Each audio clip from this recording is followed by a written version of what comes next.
Dalam kesempatan kali ini, kami juga atas nama keluarga besar Adi Hidayat Official menyampaikan duka cita yang sangat mendalam. Inna lillahi wa inna ilaihi raji'un atas wafatnya saudara kita 6 orang laskar dari FPI, Front Pembela Islam, pada kejadian yang telah kita ketahui bersama. Kita bermohon berdoa kepada Allah Subhanahu wa taala, semoga saudara-saudara kita dimaksud diterima setiap titian amal solehnya oleh Allah Subhanahu wa taala, diwafatkan dalam keadaan yang terbaik, dan semoga disabarkan keluarga besar mereka semua, dan dengan itu semoga kita diikutkan dalam keadaan yang terbaik untuk berjumpa kembali menghadap Allah Subhanahu wa taala.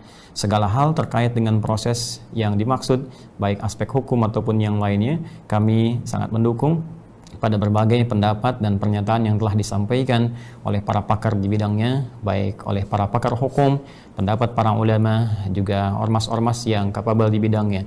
Oleh karena itu, kita mendorong dan berdoa kepada Allah, semoga segalanya bisa berjalan sesuai dengan apa yang telah Allah tetapkan dan sesuai dengan koridor yang berlaku di hukum Negara Kesatuan Republik Indonesia. Saya hanya ingin mengingatkan bahwa di dalam Al-Quran, surah Al-Baqarah, surah yang kedua, tepatnya di ayat yang ke-72, Allah mengungkap janji akan menampilkan dan membuka segala hal yang terkait dengan tindak tanduk manusia, termasuk potensi-potensi kejahatan yang mungkin terjadi atau bahkan dalam kasus tertentu, semisal pembunuhan misalnya. Allah berfirman, wa idh qataltum nafsan fadara'tum fiha wallahu mukhrijum ma kuntum taktumun.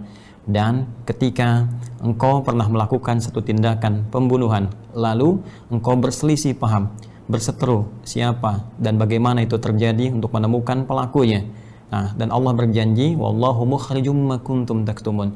Ya, sebaik apapun itu kemudian ditutupi, atau sekuat apapun itu kemudian mencoba untuk diarahkan pada aspek-aspek yang tidak terkait dengannya, kata Allah, semua akan diungkap dengan cara yang seadil-adilnya, sejujur-jujurnya, sedetil-detilnya. Bila bukan di dunia, maka di akhirat semua akan terbuka.